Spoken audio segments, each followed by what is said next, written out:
Well, welcome to our podcast. We are back. Dean Nixon, the lovely Kate Semmens.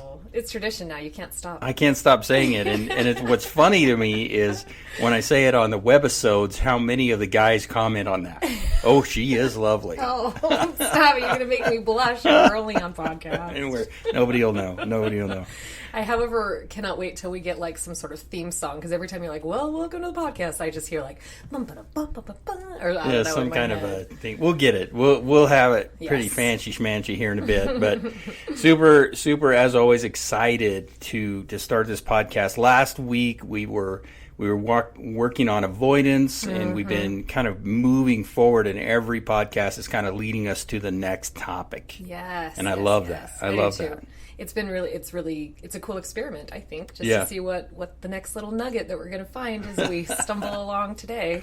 Well, I want to remind everybody that's listening in, to all of our listeners, our podcast are our opinions, the way that we see life through the experiences as life coaches and working in the industry for as many years as we have, and working in the mental health and recovery industry, so to speak. So it is our views. If you disagree, that's great. If you agree, that's great. If you want to add comments or make comments, please leave them in the comments below, and we will do our best to respond to them. And if you have suggestions. Oh, yeah, we're always open. Always open? To suggestions and things you want to talk about. And really, our intention is just to get you to think. Yes. To dive deep inside of you and come up with your own conclusions about things, and just kind of open your eyes to some other possibilities that maybe you hadn't seen before. Yes. And that's really what the whole purpose of podcasting became. So the intention was, again, historically, some of you have been listening to podcasts prior, it's always been this idea of, people are going, you need to podcast, and kind of resisting it. And then recently it's been this idea of having more time than we do on our webisodes and YouTube feeds. But I don't know what else to call it, feed. We go live on Facebook, Instagram, and then it ends up on YouTube. Then it winds up on YouTube. And so, it gives us more time, the ability to kind of move things forward. But also the premise was to be able to say and really speak, have the time to really flesh things out. And, as we were thinking about the title of the podcast, we talked about really becoming, talking about the idea of you've been mind-effed, or the misconceptions of the mind that we really run into, and all of the programming that has come through generations of time. And that's the stuff we are going to be really getting into as we progress. Well, this mindfulness is a part of that. And what concerns me, and I want to open us up with, and have this be kind of our lead point. Love it. Maybe not the touchstone, but the lead point of this conversation with you today is mindfulness is something that we once embraced and were fully engaged in as a child. Yes. And then through the unintentional programming, or maybe potentially intentional. Correct. But the unintentional and intentional programming of society and culture have led us astray. And now what we're finding is, we are in the middle of a anxiety crisis in the world. Yes. And we've got people, unfortunately, that don't know how to cope with the anxiety. And that's where the last episode on avoidance was. Right. We're finding all these ways to numb out, disconnect, and not connect. But the reality is we're all coming back to the reality or to the philosophy of mindfulness is and was always the solution. Correct. And I think that anybody who walks the journey of, to cloak it under, hey, I just want to get better. Like, you can't see me. My hands are in quotation marks, right? Like, I was just thinking how my hands are waving all over while I'm talking. So go. But like that idea of like, okay, I'm going to take some personal accountability here. I really want to get better. I want to work through some of my traumas. I want to dig into myself deeply. I want to know myself deeply. Any bit of that journey is going to lead you into mindfulness. Right. Any part of it. It doesn't matter what angle you start at or begin from. Part of that journey is going to lead you to mindfulness. And Dean, I love that you brought it up, that it is it is a skill set that we come into this world with. It just is. Yes. And then through the years as we walk, and it's, everyone has their own journey and all the different things that have come and happened to them to put you into a place of disassociative place that you're not that mindful or connected to that bit of you anymore, then that journey back into remembrance, into honing that skill again, into making it become a part of your lifestyle and of your existence. And to be completely honest, we led into this today and I'm like, all right, Sage, you're the one that's going to lead out on this mindfulness, because I feel very much brand new on my journey with this. And I'm quite on in my journey, right? Like, it's not like I started yesterday. Like, it's been a little minute. But I do feel still so young in my ability to articulate, express, and really dig into mindfulness. Yeah, and I concur with that. I feel and the you exact said that, same like, way. Sage, do not say that. Do not call me a sage, because I would love to wear that title at some point in my life when I'm probably about 90. And then I'll probably be comfortable with somebody calling me a sage, but even then I may not. Right. I don't feel like a sage, nor do I ever consider that I would be one of those individuals that have mastered things that fully. I do know, though, to just, give you a high five and a pat on your back, that mindfulness, that meditation, I know that the Tao is been a really big part of your journey. It is. And something that you really lean into daily in practice. Yes. And so for me, that's like, I look to you, well, obviously I look to you as a mentor anyway, but like, especially in this mindfulness journey where I'm like, I'm a beginning meditator, like, I think our goal for me is 5 minutes a day still. Like, sometimes I do longer, sometimes I don't at all. So like, right. You'll come to know my trip, as I like to call it, is consistency, but I'm getting better. Getting better. But anyway, so that would be why I would say that I would consider you a sage, but I am like way down the hill. You're like halfway up the mountain. I don't know if I'm okay, and I don't want to be discouraging to you by you thinking I'm halfway up. Well, I feel like I'm like an eighth of the way. So, but I don't want that to be discouraging. Anyway, the point being, I don't want. And maybe that is the point, that get started. And it's going to take 90 years for you to feel like you're a master easy. At this, right? But it is one of those things that we do honor and we do respect those that have created a path for us to follow. Absolutely. And that's, Lao Tzu, who is, the Tao Te Ching, who has been given credit for the Tao Te Ching. We know that the Tao Te Ching is a compilation of beyond that and more than that, but he's the one that we really look to. And really the study of Zen, understanding that Zen is not a religion. Right. Zen is a form of and a way. And so it's not something that detracts or adds to a religion or a religious belief. I know we can get into the discussions about the different levels and layers of Buddhism and Taoism and all of those different types of things. But I think that you take any religious organization and you trace it back to like the originator, right? You're probably going to find somebody that was really well versed and practiced. And I love that language when we start talking about this kind of stuff. And I'm really enjoying putting the phrase of practice to like quite literally almost every single part of my existence, right? Like I'm practicing being 39 right now. Yeah. Like that's my exactly. practice. Yeah. And so I love, it gives you so much space for growth and for mistakes and for all of that kind of stuff, right? To be able to lean into this is just a practice. But I would say anybody that anyone would consider a master probably practiced mindfulness very extensely. They got very good at it. And there's a lot of great individuals out there that would put themselves in that position and have put themselves in those positions as a sage or master. But going back to the idea of mindfulness, and I really wanted to kind of break it down. There's a lot of different theories, and a lot of people are going to hear a lot of different things. This is mine. So I'm not right or wrong. It's just mine. Mindfulness according to Dean. Mindfulness according to Dean. So mindfulness is about being in your space in the moment you're in. So we know that mindfulness has different philosophies and different definitions that people will use. But my belief is the ability to be in the space you're in. So in other words, you're not in the future tripping. You're not in the past grinding away. I was going to say tripping. You are you're taking the three states. So you have the future, the state of the future, you have the state of the past, and you have the state of the present. And mindfulness is bringing all three states into one space at that moment. So how do we do that? So the first thing that we do is we take the past and we take the things that have occurred. And we start to look at and change the way we see what has occurred.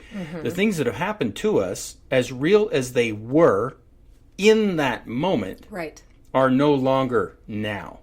Because they're not happening now. Exactly. Yes. Now, have they left their mark on you? Yes. Of course. Have they left their impression upon you? Yes. But the idea of the fact that they're not happening anymore means that they're not real anymore.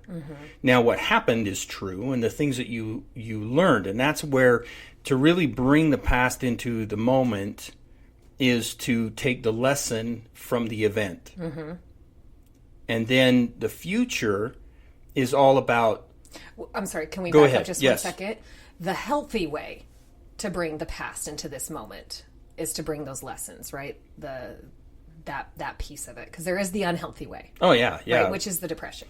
And the depression, or what we talk about so much in this industry and in a lot of the work, and you'll hear it and see it. It's a truth that gets repeated by many individuals that are disseminating information to all of you that are listening, and that is, what story do I tell myself about me? Yes. So every day we tell ourselves a story about ourselves. And usually when you say, okay, well, tell me about you. Well, I was born in, or I was born here.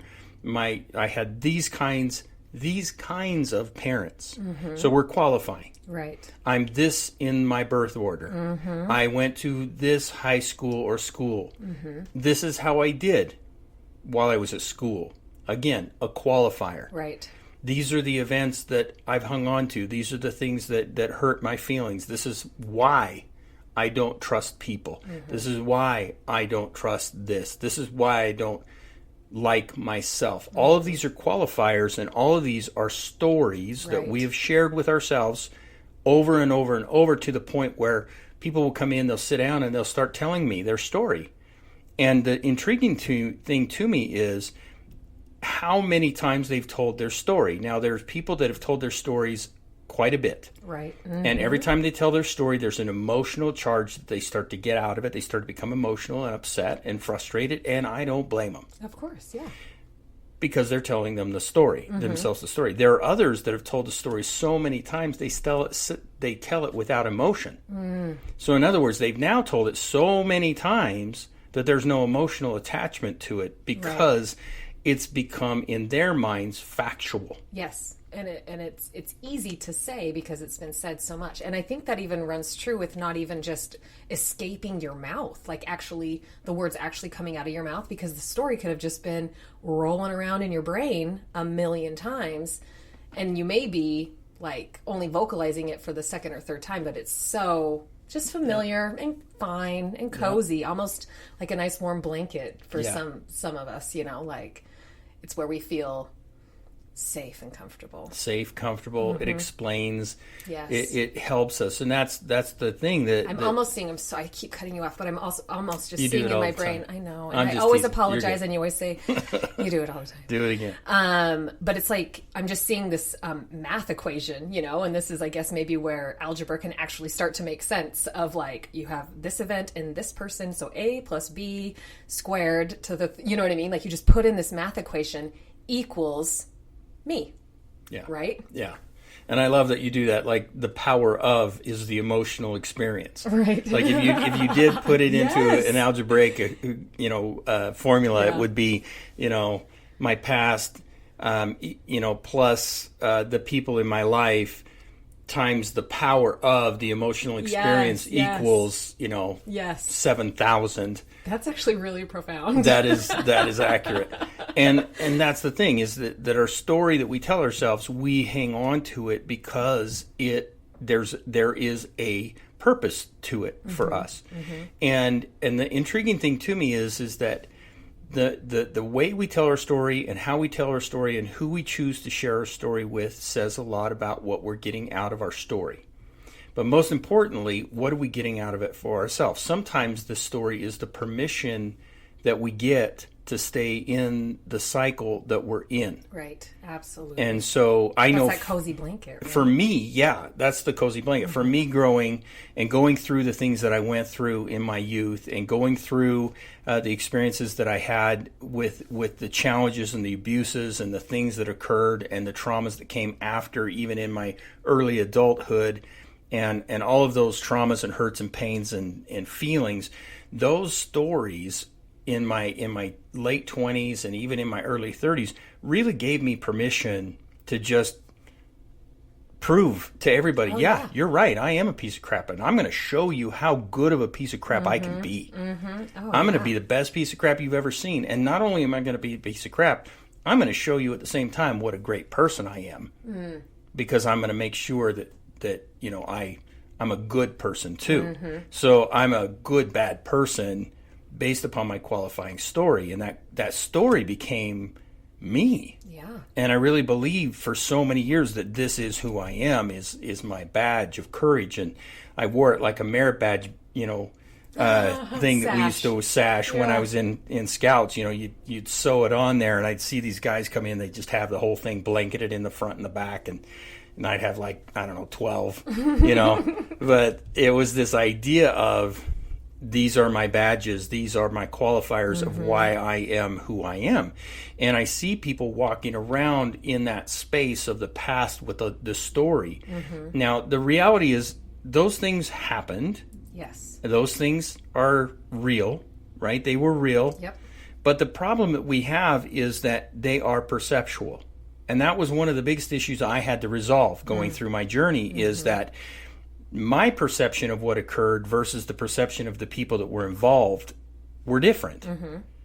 And so then it's this debate of, well, what is true and what isn't true? And I have people standing around going, yeah, I watched what happened to you. I saw what happened to you. I even had people confronting those people. Like, I'd be sitting there saying, this is what happened to me. The person's going, oh, I don't remember that. And then somebody sitting next to him, another loved one, would be like, yeah, I watched that. Yeah, that is true. What he's telling you did happen. And still the person was in denial about it. Right. So then it's this frustration that we get because people don't value or buy into our story with us. So then we start to hurt and feel frustrated. So then what do? We tell the story more and more, trying to figure out, well, is it real? Is it not? And so we get caught up in that being our identity, all while using it as permission to keep doing what we're doing. Right. Yeah, and to bring all of that forward, I'm just sitting here thinking, isn't it so fascinating that every day we have the opportunity to get out of our bed and, quite honestly, create whatever we want, because we are that powerful, right? Right. But most of us choose to pick up that scout sash. Yeah, the and badges. Sling it on us, and we do all of the things that remind us, oh yeah, okay, I'm Kate, I live here, I have 2 cats, we touch back into who we are instead of something different, right? Instead of creating. We retouch all of those things, all of our history, all of our story, to bring ourselves into the present moment, right? Into reality, into what is our life. So yeah, definitely using that as just such a, and this is, I see it as like almost armor, okay, here I am, gonna pick up, yep, there was my first boyfriend, and this is what happened when I didn't win a single softball game in the 9th grade, all of these things, all of the bits to our story that add to our trauma, and we try to move forward. Yeah, and I think the part that's important to remember is that we are creators. And so metaphorically, if we look at it like this, if you have a canvas in front of you that is blank, you can paint whatever you choose to paint. But if you have a canvas in front of you that is full of your story, you can no longer be a creator. Oh, I like that. Does that make sense? So instead of cleaning the canvas off every day, taking the lessons of what we learned from the past and saying, hey, this is how I want to paint differently, or this is how I want to create in my life based upon what I've been through and what I've experienced. These are the colors that work. These are the colors that don't work. Absolutely. Yeah. Then I start with that blank canvas every day, even though the lessons and the knowledge is there from the past. Right. That's how I bring the past into the moment I'm in, is I have to have a blank canvas to start with. But the story that I tell myself will keep the canvas covered with other paintings, which does not leave me room to paint or create. And I see people will do that. They're searching their canvas. They want to create. They want to create more in their lives, but their canvas is so full of the story. They're trying to find a corner over here. They're trying to like paint over something differently to try and fix the view, or change the view. It's like a tattoo cover up. Right. Yeah. And so instead of stepping back and wiping the slate clean as you go to bed, waking up in the morning in a new space with a new canvas, and this has been the challenge for me in my life, but it's getting better. It's powerful. But every morning I wake up with a blank canvas in front of me. And the more that I leave the story behind but bring the knowledge of the experiences forward, the more I can become the creator that I choose to be. Now, when you were little, and this is where I want to loop back. Okay. When you were little, you were a creator. All the time. You'd go to bed, you didn't bring the day before you into it. You know what I'm saying? You woke up and you climbed out of bed and you were up before everybody. You're trying to wake everybody up because you want to have fun and you want to have your life because you are in the mood to create. Yes. And you would just create. And you could have a bad day. You could have a tummy ache. You could have somebody shove you down. You could, whatever it was. But when you went to bed, you hit the reset button every day. And it wasn't until we started learning these other things that we stopped being as much of a creator as we were back then. That's why, think about it. How many languages can you learn when you're young? Oh, yeah. When you should be learning language. That's why we have different languages in elementary schools now. I know little kids that are learning Chinese. And they're fluent. Yes, it is amazing. Yeah. Because we're such sponges. Exactly. Yes. Because and it's not so much sponges, but because we're such creators. Yes. Well, and we aren't full of so much construct that tells us that we can't. Right. There's no way I can learn Mandarin Chinese while I'm it's so cool. a first grader. It's bring it. Bring it. I love it. So we do. We have to shift and we have to look at that. And so what we do is we take the past, we acknowledge its presence, we know that it occurred, we can only take the experiences from it, and then we move those experiences forward into knowledge, and then we use that knowledge to dictate the present of where we want to go. Now we need to address the future. Right? Yep. Let's get a little anxious.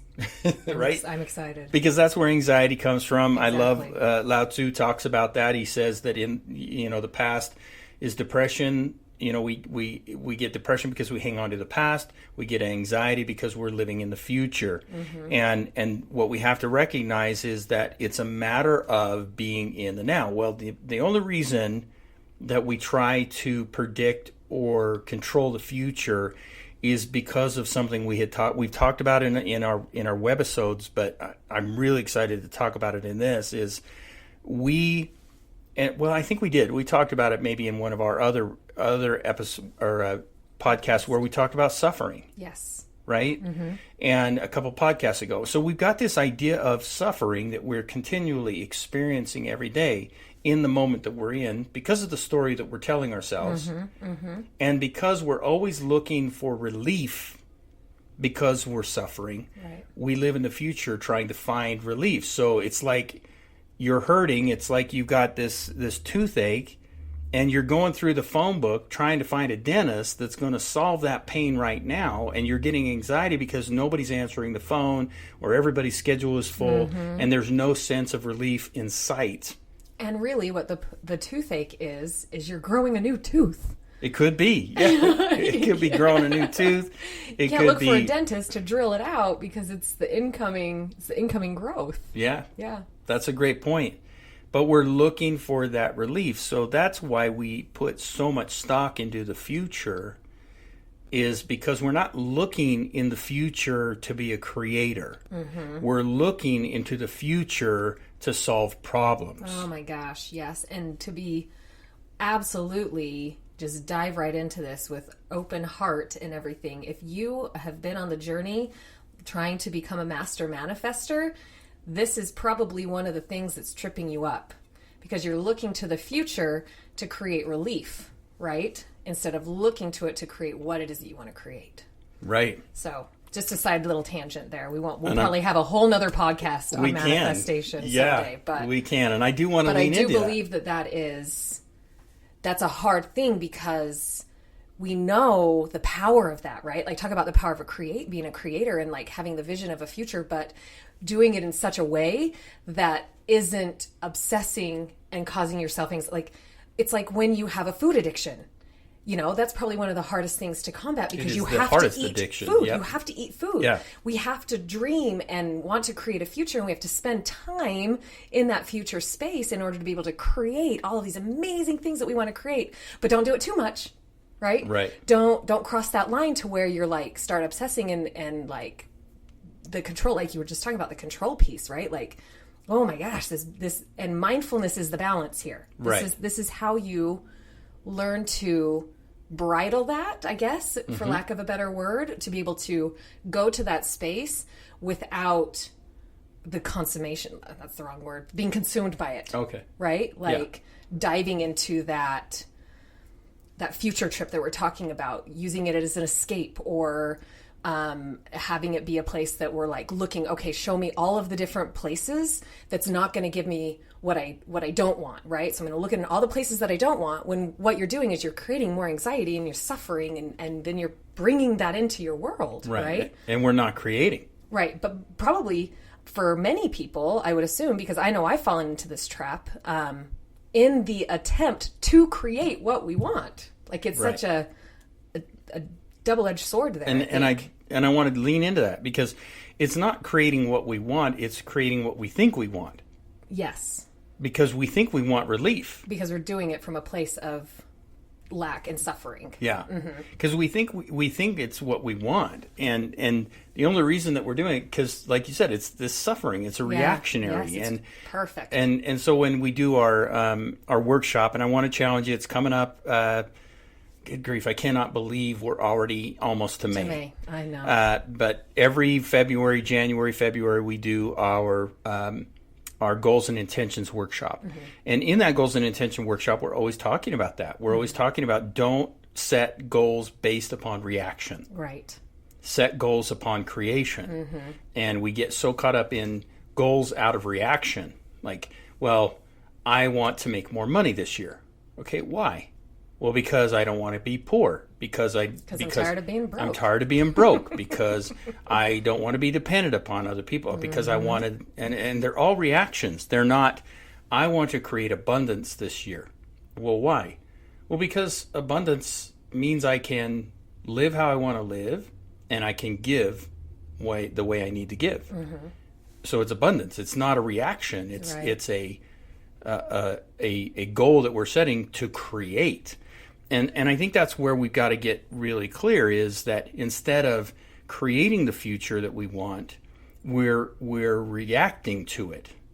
And we're reacting to the pain of the past. And so because of the pain of the past, we're like, oh, hell no. I am not going to go in to next year. Like, this is one thing that's been driving me crazy. It's driving me crazy. I am not taking all these this people that are going in and like, 2020 sucks. 2020 is horrible. This is the worst year. You know, I even saw a basketball player. He's like, you know, we canceled the NBA season. Can we cancel 2020? You know, I'm like, good grief, people. Like, this pandemic thing that we're going through, we're into April, and you're already wanting to hit the eject button. We're only a third of the way through this year. This is an amazing time of life where, yes, it's hard and miserable, and there's a lot of horrible things going on, but there's opportunity in it. And that's the thing that people have to understand. In Tao, in the flow, in life, in Tao, the belief is that you work within the framework that you're given. You work within the framework you're given. Mm-hmm. Right now, the framework that we're all given is we're in this quarantine status. Thankfully here in Utah, we are more out of that than other states. But others are still in shelter-in-place status. Mm-hmm. But we work within that framework, and most people don't work within the framework. They look at the framework that we're in, and they go, well, God, this is horrible. Look at all the horrible things, and look what I can't do, and I can't go here, and I can't go there, and I can't do this, and I can't do that. And then you have those that are sitting back going, well, I can do this, mm-hmm. or I can do that, and this mm-hmm. gives me time to create this, and this gives me time to create that. And in that framework is what we have to learn to work within. And that comes from not living in the past. That comes from learning from the past. Yes. That comes from not trying to avoid hurt and pain of the future. It comes from creating the future. Yes. In that space that you're in. In the framework you're in. Now. Right. And your framework's going to change tomorrow mm-hmm. because the framework in itself is a blank canvas. That's what they're talking about, is you have a blank canvas in front of you. Work within your blank canvas mm-hmm. today. Mm-hmm. Tomorrow, work within tomorrow's blank canvas. But if you're not changing the canvas out, if you're not cleaning the canvas off, you don't have a blank canvas. You've limited your framework. Right. So if we're going to continue with this analogy for a minute, I think that if the canvas is what we've decided to bring in for today, right? And if it's got stuff on it is all the story that we've brought in from the past, and we've already just decided we're not wiping that clean. We're going to keep going with this masterpiece of ours, even though it's going to turn into a crazy jumbled up mess. It's not going to be able to be decipherable. Then is I'm just trying to bring this all in my brain, is that piece of the future that we're bringing into the now, right? This is what I want to create because I don't want this. So I'm going to throw out this color, and I'm going to throw out this color, and I'm going to throw out this color because those have caused me pain in the past, right? Or I don't see any use for them right now. I don't like, for me, it's brown, right? I'm not a big lover of brown. It looks pretty muddy, right? It makes my masterpiece pretty muddy. But obviously, there's lots of good uses for brown. Oh yeah. How do you paint the trunk of a tree without brown? Yep. Or get sands of the sea, right? Right. We need brown. Right. But because of that fear of the future or the fear of suffering, we're like, nope, not going to do that anymore. Throwing brown right out, right? So then you come into creation limited. Right. You come into it with having put yourself in a box and bound yourself to constructs and rules that don't really exist, right? You can go pick up the brown. We can wipe the slate clean. We can make a new painting today. And then mindfulness would be the ability to do that. Right. Mm-hmm. And that's, so if we keep taking the term mindfulness and keep walking it forward. Yes. So mindfulness, right? So the fullness of the mind. Mm-hmm. So if I'm bringing the past with me and the fear of the future, my mind is already full. So I can't have room to create. Yeah, there's no room for today. There's no room. Mm-hmm. So I'm not mindful. I'm not using the full aspects of my mind because it's full of clutter. Mm-hmm. So it's like having full capacity of anything. So if I have a cup that's half full of dirt, and I need to get a drink of clear water, if it's half full of dirt, I'm never going to get the full capacity. I won't be full. So in order for me to get the fullness out of the cup, I have to empty the cup to be able to get the fullness of the cup. Mm-hmm. It's the same thing with the mind. Is the more that we hang on to the past, the more we try to predict the future, the more we have the painted canvas that we're not cleaning, we don't have a mindfulness mindset. A mindfulness mindset means that my mind is open, mm-hmm. so I can use it to its fullest.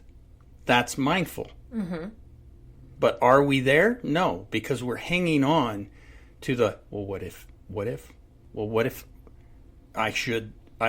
maybe, mm-hmm. instead of, okay, here's Or the remember when? Remember when? Do you remember that? Oh, there's so-and-so, and they are going to think, and this is one that I wrestle with, is getting caught up in, well, oh, this person, from my past, and this is what they did, and now I've got to be around them, and that's going to be uncomfortable for me. I know a lot of people can probably relate to me. Absolutely. I think probably everybody can. And in those moments, I'm not mindful. My mind is full now of junk. My mind, I pull up an old portrait, I pull up an old painting that's been there, and I cannot create in that space because I'm more concerned about the discomfort that's going to come from bumping into somebody I don't want to see than just moving forward and going, you know what, that was then, this is now, where do I want to go from here? And don't allow that to taint or take my fullness of mind away. Right. So we're just like right at the doorstep of, okay, great. All this, yes, Kate, Dean, I'm in, right? Sounds good to me. Like, I'm just imagining me listening to us, like, awesome, I'm on board, I get it. Yes, I want to be able to be a creator. I want to be able to have that experience and be able to be in the present and be mindful, and but how? Right? That's always, I'm such a checklister. Like, give me the system, the steps I need to take in order to be able to become a master at this, right? Master. If I could do that in the next 24 hours, that would be great. If I could have that by the end of, if I could do the Amazon Prime version here, I just need it within the next 2 days. I'm good if it's not tomorrow, but if it is, great. Right. But otherwise, within the next 2 days. We're so blessed in our abundance here. Like, it's have ridiculous. no worries. It makes us less patient. It does. I know it makes me less patient. Yes. So I think if we kind of break it down into steps, so to speak, the first is awareness, which is what we're talking about today. That's the whole purpose of what we're doing right now, is to really create this. You have been deceived. There is a misconception of the mind. Here's the things that you believed were true. We are showing you, no, these things aren't true. This is a new way of thinking, a new way of looking at life. And that's the first step, is the awareness. The second step is to really go back to the things that come up. They're gonna bubble up. The past is gonna bubble up. And in that moment, as the past bubbles up, that's when you have to sit down and you have to make peace with it in one form or fashion. Now, some things, you're not going to be able to make peace with them fully yet. There are some things that you will have to visit for years and years and years and years. I know for myself it plays that way, that there are issues that I still wrestle with at 50, almost 5 years old, 55 next... or 2 months from now. Yeah. It still wrestle with at 55 dang years old. And that's, you can hear my frustration, right? Which means I'm definitely not a sage or a master. I wouldn't have frustration still.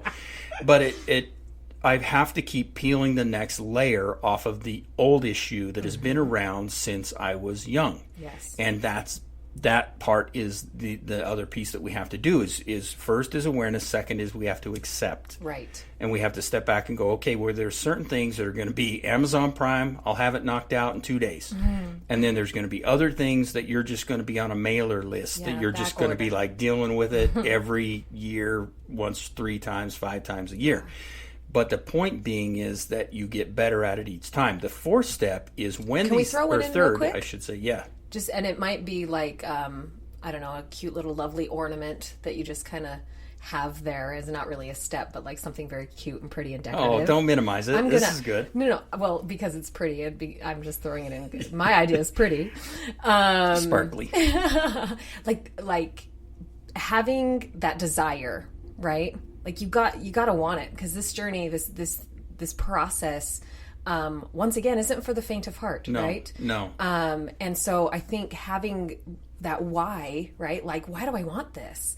And having people in your life where we talk about this often in my coaching and personal coaching, and then I bring it in with my clients as well. Like, you need to have kind of those point people that's like, okay, why on earth do I even want to inherit this mindfulness stuff? Why do I even want to try to be good at this, practice it in my life, if I don't see someone that has done this before and how blessed, how beneficial it is in their existence, right? So there's got to be that desire. So you got to have the awareness, of it even existing, the potentiality, and then the want for that, right? So when you do bump up against, when the awareness does come of, oh goodness, this is one of those pieces to my story that I haven't allowed to just become learned, like part of my history and my learning that I keep dragging with me, right? Because it's going to take a little bit of work and a little bit of effort and probably a little bit of tears and heart and all of the things in order to be able to heal that up and have it now be the lesson that you bring with you for your creation. Yeah. But you gotta dig into I still want this. Yeah. This is still worth it. Yeah, and that is the desire is a part of it, and that's got to start the whole process off. Yeah, true. And that's got to be what brings you to the table. And why you're even listening to this conversation. Yes. And we look back at most people, like going back to kind of looping back to what we had talked about earlier, is most people's desire is to avoid pain. Right. When we were talking about it in prior podcasts about, pain versus comfort. And most of the time people want this, I want to be able to meditate so I can stop hurting. I want to meditate so I stop feeling anxiety. No, that's not why you meditate. You meditate as a state of being. That in and of itself helps you heal. Right. That then over time helps the pain dissipate. But it's not a solution. Meditation is not a fire extinguisher, I always say. These coping skills are not a fire extinguisher. These are things that you use every day as fire prevention and with the term now, mitigation. Yes. It's such a big coronavirus term, mitigate it. But as we go in through those steps, so we've got to become aware. Then we've got to I forgot my second step. What was I was saying on that acceptance. Acceptance. We have to accept that some of these things are going to take time. The third thing that we have to do is we have to take the lesson from it. Yes. So we've got to step back and we have to use the quote. I love using it. I use it a ton in my books. I use it in seminars. We use it in our coaching practices with our clients. Is the so what, now what? Right. So that happened to you. And maybe people aren't acknowledging it. Maybe you're the only one that knows that that's what happened, and you're never going to get anybody else to admit it. So what? Now what are you going to do about it? Now what are you going to take that? And we have to put that into accountability. Yes. And so that's the third step, is the accountability of so what now am I going to do about it? And then the fourth step is... Sorry. And that accountability, right, the so what now what, is how we alchemize it, change it, transform it into the lesson. Yes, right? Absolutely. That is the work, and that may take I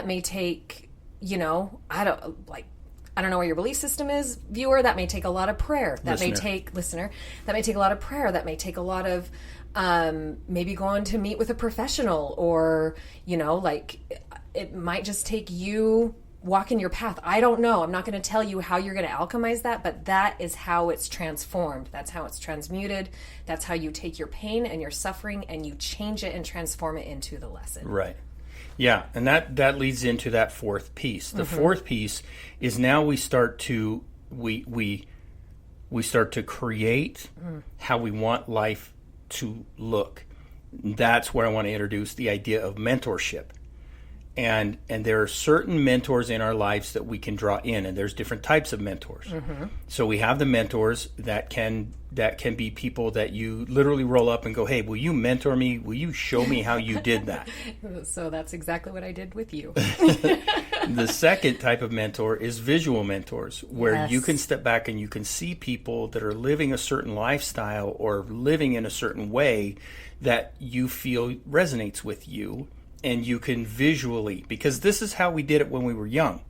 As we were young with these open creative skills, we learned by watching. We learned by asking. We learned by being taught. And we had mentors and teachers along the way. The same thing when we adopted all of the dysfunctional thinking, we had mentors along the way. So now this mentorship means that I need to find somebody in my life, mentors, either an engaged mentor or a visual mentor. Right. To help me begin the process of creation and moving forward in creating. And that's the part that is really important. And I think one of the next pieces, and maybe this is the lead into next week, is like you brought it up at the very beginning of the podcast, which is manifesting. And I know it's a buzzword, so before you turn this off and tune us out, don't get caught up in, he's talking about manifesting. Oh, here we go. Don't go there. Here's the deal. Manifesting is real. You do it all the time. You Whatever do you want it to call it. I don't every care what day. you want to call it. Yeah. But like if you want to get into the new age term of manifesting, let's like put down the rhetoric and the bullshit for a minute and talk about what it is. It's your ability to create and to bring to you what it is that's going to help you create Amen. that. Amen. So call it what you want. Call it energy. Call it synchronicity. Call it serendipity. I don't care. Call it manifestation. That's what it is. It is manifesting. Yeah. You do it all the time. Every day we manifest, and a lot of our manifestation, unfortunately, is we sit and we look at the picture of our past and we try not to duplicate it. But by trying not to duplicate it, it's our only source of information, so we duplicate it. So we keep manifesting the past. So people that are listening going, well, why do I keep bringing the same people into my life? Because your canvas isn't changing.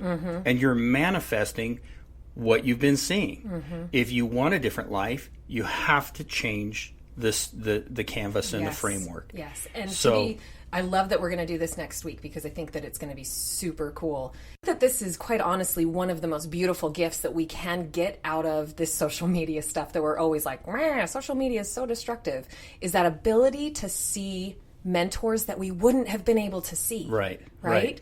And to, by the way, people, please do this with open eyes and with education, because once again, you can paint whatever picture you want, but there are wonderful, amazing teachers and mentors out there that would not be tangibly accessible to you in your existence if we didn't have this platform, right? But be educated about it. Find out if they're really real, like I have a couple of them that I follow on Instagram and on Facebook, and that I engage in their offerings that they give as far as like learning from them or doing like a meditation with them or whatever that looks like, right?